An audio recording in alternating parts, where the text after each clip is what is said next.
Welcome friends to my YouTube channel triple S with Sushant. हमने last video में ये question पूछा था कि सुख क्या है और हैप्पीनेस क्या है और सुख और आनंद के बीच में अंतर क्या है। आज हम इस क्वेश्चन पे चर्चा करेंगे। हम इस क्वेश्चन पे चर्चा करें उससे पहले मैं आपसे कुछ कहना चाहता हूँ। जैसे मेरी अभी तक कुछ वीडियोज़ आई हैं, ठीक है, उसमें व्यूज़ भी हैं। तो जो लोग मेरी वीडियो देख रहे हैं वो खाली देखे ही नहीं, वो ये भी कोशिश करे कि अगर वो मेरी बात से डिसएग्री है या कोई पॉइंट उनको ऐसा लगता है मेरे से छूट गया, मुझे डिस्कस करना चाहिए था, या किसी पॉइंट पे वो अपना व्यू देना चाहते हैं, तो वो कमेंट सेक्शन में मुझे दे सकते हैं। और मेरी ईमेल आईडी डिस्क्रिप्शन में भी है, आप वहाँ पर भी मुझे ईमेल कर सकते हैं अपने व्यूज़। क्योंकि ये चैनल पे जो मेरी फर्स्ट वीडियो आई थी उसमें मैंने ये क्लियर किया था कि मेरा ये चैनल बनाने के पीछे जो पर्पज़ है वो है two way of communication, right. Purpose ये था कि खाली मैं ही अपने विचार नहीं रखूं, मैं ये भी जानूं कि सामने वाला उस चीज़ के ऊपर क्या सोच रहा है, तभी एक क्लैरिटी आएगी, ठीक है। क्योंकि ऐसे तो बहुत सारे चैनल है जहाँ एक पर्सन बोले जा रहा है, वो अपने व्यूज़ रखे जा रहा है, आप लोग सुन रहे हैं, ठीक है। बट आपके मन में भी कुछ ना कुछ ऐसा होता है जो आप किसी को नहीं कह पाते हैं, आप किसी से उस टॉपिक पे डिस्कस नहीं कर पाते हैं। तो आप इस चैनल पे वो सारी चीज़ें, वो सारा जो आपके बैकग्राउंड में थॉट है, आप इस चैनल पे रख सकते हैं। तो आपसे ये एक रिक्वेस्ट थी कि आप भी अपने थॉट्स मुझे कमेंट सेक्शन में लिख के बताएं कि आप किसी चीज़ से डिसएग्री है या अग्री है तो भी बताएं, ठीक है। इससे क्या होगा, इससे ये रहेगा कि एक टू वे ऑफ कम्युनिकेशन होगा। जो पर्पज़ है इस चैनल का, खाली ये चैनल इसलिए नहीं बनाया है कि सिर्फ मैं ही अपने व्यूज़ और मैं ही जो है बोलता रहूं, ठीक है। तो दोनों तरफ से कम्युनिकेशन होना चाहिए। तो चलिए आगे बढ़ते हैं। तो आज के क्वेश्चन पे चर्चा करते हैं, सुख क्या है और सुख और आनंद के बीच में डिफरेंस क्या है। हम इस क्वेश्चन पे चर्चा करने वाले हैं। देखिए, जब हम सुख वर्ड को बोलते हैं तो हम ये समझते हैं कि सुख का मतलब है दुख नहीं आए। भाई, जब मैं कह रहा हूँ कि मैं सुखी होना चाहता हूँ तो मैं दूसरी तरफ ये भी कहना चाह रहा हूँ कि दुख ना आए, यानी दुख के अपोजिट हम सुख चाह रहे हैं। सुख की डेफिनेशन क्या है?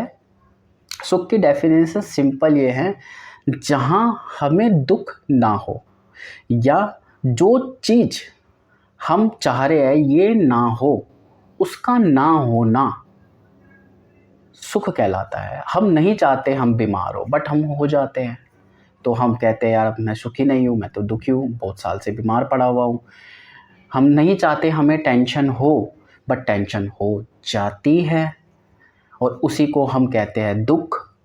और जब टेंशन नहीं होती, हमारी कोई डिज़ायर पूरी हो जाती है। मैं चाह रहा था भाई 15 लाख रुपए का सालाना पैकेज लग जाए, और मेरा 15 लाख रुपए का सालाना पैकेज लग गया, तो मैं उसको कहता हूँ सुखी हो गया। क्योंकि एक डिज़ायर मैंने करी थी, वो डिज़ायर पूरी हो गई और मैंने उसको सुख का नाम दे दिया। तो सुख सिंपल में क्या है कि आपकी कोई भी डिज़ायर जब पूरी हो जाती है तो आप उसे सुख का नाम दे देते हैं, राइट, ठीक, सिंपल। मेरी डिज़ायर, मैंने जो भी कहा वो पूरा हो गया। मुझे आईएएस बनना था, मैं आईएएस बन गया, मेरी डिज़ायर पूरी हो गई, मैं सुखी हो गया। बट थोड़ा सा इसे समझेंगे कि हम जब भी कोई डिज़ायर करते हैं, मेरी कोई डिज़ायर है, ठीक है। डिज़ायर मोटे तौर पे दो ही लेवल पे होती है, या तो कोई फिज़िकल डिज़ायर होगी या कोई मेंटल डिज़ायर होगी, राइट। अच्छा, और अगर हम पहले फिज़िकल डिज़ायर की बात करें, अगर हम अपने शरीर को देखें तो शरीर में बहुत सारी प्लेसेस ऐसी हैं जहाँ पर अलग अलग तरह की बीमारियाँ हो सकती है। मैंने डिज़ायर करी, मेरे पेट में दर्द हो रहा था, मैंने डिज़ायर करी कि पेट में दर्द ना हो, वो ठीक हुआ, मैं सुखी हुआ। फिर मेरे सर में दर्द हुआ, वो भी ठीक हुआ। फिर मेरे कान में दर्द हुआ। अलग अलग प्लेसेस पे शरीर के प्रॉब्लम्स आ सकती है और हम उसे ठीक करेंगे, और जब वो ठीक होगी तो हम कहेंगे हम सुखी हो गए, फिजिकल लेवल पे। ऐसे ही मेंटल लेवल पे अलग अलग तरीके की टेंशन है, हर चीज़ से, करियर से रिलेटेड टेंशन है, ठीक है, रिलेशनशिप्स से रिलेटेड टेंशन है, फाइनेंस से रिलेटेड टेंशन है। तो मेंटल जो भी हमारे थॉट्स है, जो भी डिप्रेशन है, वो एक एक लेवल पे ठीक होते जाए तो हम कहेंगे हम सुखी हो गए, ठीक। बट थोड़ा सा सोचिए कि क्या ऐसा हो सकता है, अगर हम ह्यूमन नेचर को देखें, कि एक डिज़ायर पूरी होए तो कोई दूसरी ना उठे?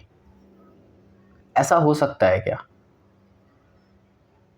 ऐसा पॉसिबल है कि मेरी एक डिज़ायर पूरी होगी, मैंने कहा यार आईएएस बनेंगे, बन गए, अब कोई डिज़ायर नहीं यार, अब ये देखना है कि इन फ्यूचर कितनी सेविंग करनी है, शादी करनी है, बच्चे करने हैं, फ्यूचर प्लानिंग्स क्या है, और हमें अब क्या क्या करना है, ठीक। अब आईएएस बन गए तो समाज के लिए क्या क्या कर्तव्य हैं, उन कर्तव्यों की एक लिस्ट बनाई कि ये ठीक करना है, ये ठीक करना है, ये ठीक करना है। तो क्या हमारी डिज़ायर की लिस्ट कभी पूरी हो पाएगी? हम सब जानते हैं कि हमारी डिज़ायर की लिस्ट कभी पूरी नहीं होती। समटाइम्स तो ऐसा हो जाता है कि जैसे मान लीजिए किसी पॉइंट ऑफ टाइम पे आपको लग रहा है यार अभी इस पॉइंट ऑफ टाइम पे कुछ नहीं चाहिए, तो कुछ ऐसा आपके साथ नेचर कर देती है कि वो बाय डिफ़ॉल्ट डिज़ायर हो जाती है। जैसे फॉर एग्ज़ाम्पल कैसे होता है, जैसे आप चुपचाप कहीं आराम से खड़े थे, किसी ने आपके आके टक्कर मार दी और आपका एक्सीडेंट हो गया। आप बिल्कुल सही जगह पे खड़े थे, सेफेस्ट प्लेस पे खड़े थे, कोई ऐसी बात नहीं थी कि आप सड़क के बीच में खड़े थे या किसी रॉन्ग जगह पे, सही जगह पे खड़े थे। बट किसी किसी दूसरे की गलती की वजह से आपको नुकसान हो गया और आपका एक्सीडेंट हो गया, ठीक। अब उस पॉइंट ऑफ टाइम पे तो आपने कुछ नहीं चाहता, उस पॉइंट ऑफ टाइम की बात कर रहा हूँ, बट प्रॉब्लम आ गई। अब डिज़ायर ये है कि यार जल्दी से ठीक हो जाओ, ठीक। तो मैं सिर्फ कहना ये चाहता हूँ कि डिज़ायर जो है कभी ख़त्म नहीं होती, एक के बाद दूसरी चलती रहेगी। और अगर डिज़ायर ख़त्म नहीं होगी तो ये कन्फर्म है कि आप सुखी नहीं हो पाएंगे कभी भी। जिसको कहते हैं ना हम परमानेंट हैप्पीनेस, वो हो ही नहीं पाएंगे। परमानेंट का मतलब है जो ब्रेक ना हो, परमानेंट का मतलब है जिसमें ब्रेक नहीं है, जो बिल्कुल कंटिन्यूअस है, बिल्कुल कंटिन्यूअस, ठीक, जिसमें एक सेकंड का भी ब्रेक नहीं है, वो है परमानेंट। बट हम सब जानते हैं ऐसा हो नहीं पाएगा, ठीक। तो इससे ये पता लगा कि जो सुख है वो डिज़ायर का पूरा होना सुख कहलाता है, और डिज़ायर कभी पूरी नहीं होती, तो इन शॉर्ट आप कभी सुखी नहीं हो पाओगे। सारी डिज़ायर्स पूरी नहीं हो सकती। हाँ, आपकी ऐसा हो सकता है यार मेरी मेजर डिज़ायर्स तो पूरी हो गई, बट हाँ अभी भी कुछ स्लाइट छोटी मोटी रह रही हैं, ठीक है, छोटी मोटी डिज़ायर रह रही है, वो एक अलग बात है। बट मेजर सारी हो गई है, ठीक है। But 101% you are desireless, ऐसा नहीं हो पाएगा, ठीक है, ऐसा नहीं हो पाएगा। और जब ऐसा नहीं होगा तो कहीं ना कहीं किसी ना किसी कोने पे आप खाली खाली रहेंगे। मैंने जहाँ तक पढ़ा है या मैं जहाँ तक समझ पाया, समटाइम्स ऐसा हो जाता है कभी कभार तो जो लोग फिजिकली भी ठीक है किसी पॉइंट ऑफ टाइम पे और मेंटली भी ठीक है, अब उनको लग रहा है यार बिजनेस भी सही चल रहा है, ठीक है, ऐसा कोई प्रॉब्लम नहीं है मेजर, बट फिर भी उनको ऐसा लगता है अंदर कुछ खाली खाली है, अंदर कुछ ऐसा है जो काटने को दौड़ रहा है, अंदर कुछ ऐसा है जो शांत नहीं हो पा रहा। बट वो खुद डाउट में रहते हैं, पता नहीं क्या है, पता नहीं वो चीज़ क्या है, ठीक। जो कहते हैं वी आर फाइनेंशियली फ्री, ठीक। तो जब तक डिज़ायर हैं तब तक सुख की आशा और दुख का भय बना रहेगा, ठीक। तो सुख क्या है, फिर से मैं कह दूं, आपकी डिज़ायर का पूरा होना सुख कहलाता है। अब बात आती है आनंद पे। आनंद क्या चीज़ है? देखिए जहाँ तक मैं समझ पाया हूँ, आनंद वो चीज़ है जो अखंडित है। आनंद वो चीज़ है जो अखंडित है और जो बाहर की कोई भी परिस्थिति से प्रभावित नहीं होती, और वो जो स्टेट है वो आनंद है। मैं फिर कहूं, अखंड जो आपके माइंड की स्टेट है, जो अनब्रेकेबल है, जिस पे कोई भी ब्रेक, कोई भी रुकावट नहीं आती, जो बिल्कुल निरंतर है, ठीक, जिसको बाहर की परिस्थिति चाहे कितनी भी उल्टी होके टंग जाए, बट वो आपकी आनंद को 1 इंच भी नहीं हिला पाती।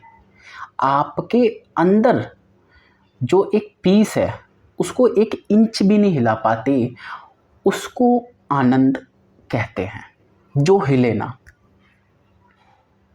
जो सतत बना हुआ है, उसको क्या कहते हैं? आनंद। ठीक, बट आनंद बहुत कम लोग वहाँ पहुँच पाते हैं उस स्टेज पे। कुछ लोग आनंद और सुख को एक ही कैटेगरी में ले लेते हैं, क्योंकि वो थोड़ा इनमें डिफरेंट, मतलब ऐसा उनको माइन्यूट डिफरेंस नहीं पता होता कि सुख और आनंद में डिफरेंस क्या है, तो वो सुख और आनंद को एक ही तरीके से ले लेते हैं। ठीक है, बट देयर इज़ डिफरेंस। अगर आपकी हैप्पीनेस ब्रेक हो रही है, आपको लग रहा है कि कोई चीज़ आपने पा ली बट उसके बाद आपको दुख हो गया, ठीक, तो समझ लेना वहाँ आनंद नहीं है। हाँ, हमको थोड़ा सा जनरलाइज कर देते चीज़ों को, एक ही चीज़ ले लेते हैं कि भाई सुख भी और आनंद एक बात हो गया, इसलिए हम आनंद को भी सुख कह देते हैं, सुख को भी आनंद कह देते हैं। ऐसा नहीं है। आनंद, मुझे ऐसा लगता है कि आनंद जो चीज़ है वो एक बारी प्राप्त हुई तो फिर उसके खोने का डर नहीं है। एक बारी मिली तो उसके खोने का डर नहीं है, उसे हम आनंद कहते हैं। तो आई होप क्लियर हो गया होगा कि आनंद क्या है, सुख क्या है। और अगर आप, मेरा जो क्वेश्चन था इससे प्रीवियस वीडियो में, क्या पैसे से सुख खरीदा जा सकता है, अगर आप उस वीडियो में जब मैंने ये क्वेश्चन पूछा है तब आप ध्यान से देखेंगे तो मैंने आनंद शब्द का यूज़ करा हुआ है। जहाँ तक मुझे रिमेंबर है, मैंने आनंद वर्ड का यूज़ करा हुआ है। क्या पैसे से आनंद खरीदा जा सकता है? बात मैंने सुख की करी थी, क्योंकि हम सुख और आनंद को एक ही ले लेते हैं, इसलिए मैंने सुख वर्ड यूज़ करा, बट इन रियलिटी आनंद होना चाहिए। क्या पैसों से आनंद खरीदा जा सकता? आनंद है बड़ी चीज़, आनंद पया भरपूर। ठीक, कि आनंद एक बारी प्राप्त हुआ तो फिर उसके खोने का डर नहीं है। फिर बाहर कुछ भी हो, अंदर से सागर वैसा का वैसा ही है। लहरें कितनी भी ऊपर नीचे उठती रहे, सागर की गहराई में जो शांति बनी हुई है वो बनी रहती है। फिर बाहर से लहरें ऊपर नीचे दिखती है, बट भीतर से सागर बिल्कुल शांत है। वो स्थिति आ जाती है आनंद में और शांति में। ठीक, तो आज के लिए इतना ही। आई होप क्लियर हो गया होगा। अगर आप लोगों का फिर भी इसमें कोई क्वेश्चन है या कोई डाउट है, आप मुझे कमेंट सेक्शन में और मुझे ईमेल कर सकते हैं, हम उसके ऊपर डिस्कस कर लेंगे। तो मैं नेक्स्ट क्वेश्चन पूछ लेता हूँ कि मेरा अगला क्वेश्चन ये है कि जो क्रोध है, गुस्सा है, क्या वो अच्छा है? मैं फिर कहूँ, जो गुस्सा करना है क्या वो अच्छा है? गुस्सा करना कहाँ तक ठीक है, कहाँ तक ठीक नहीं है? और जल्दबाजी में आंसर मत दीजिएगा, क्योंकि मुझे पता है मोस्टली लोग यही कहेंगे कि गुस्सा करना बिल्कुल ठीक नहीं है, गुस्से से हानि हो जाती है। बट थोड़ा सा और सोचिए कि जो गुस्सा है, क्या उसके कोई फ़ायदे भी हो सकते हैं? क्या कोई ऐसा सिनेरियो भी बन सकता है जहाँ हम गुस्से से फ़ायदा उठाए? क्योंकि लोगों को क्वेश्चन ये था गुस्सा कैसे भगाए। गुस्सा बहुत आता है, हर बात पे गुस्सा आता है, गुस्से की वजह से बहुत नुकसान हो जाता है। ठीक है, ये लोगों के मोस्टली क्वेश्चंस रहते हैं। बट हम चर्चा करेंगे कि क्या गुस्से से भी कोई फ़ायदा हो सकता है, क्या गुस्से का कोई और एस्पेक्ट भी देखा जा सकता है। ठीक, पहला क्वेश्चन। दूसरा क्वेश्चन मेरा ये है इसी में कि लालच बुरी बला है, ऐसा कहते हैं, लालच बुरी बला है। मैं ये आपसे जानना चाहता हूँ, क्या वाकई में लालच बुरी बला है? 2 क्वेश्चन पूछे मैंने। एक, क्रोध करना कहाँ तक ठीक है, कहाँ तक ठीक नहीं है, और कहते हैं लालच बुरी बला है। क्या ये वाकई में सच है? क्या लालच का कोई और एस्पेक्ट भी देखा जा सकता है जहाँ पर उससे फ़ायदा हो रहा हो या नहीं हो रहा हो? ठीक, तो मेरे 2 क्वेश्चन हैं। आज की चर्चा में इतना ही। Thank you so much. बने रहिए मेरे साथ, triple S with Sushant. Thank you so much.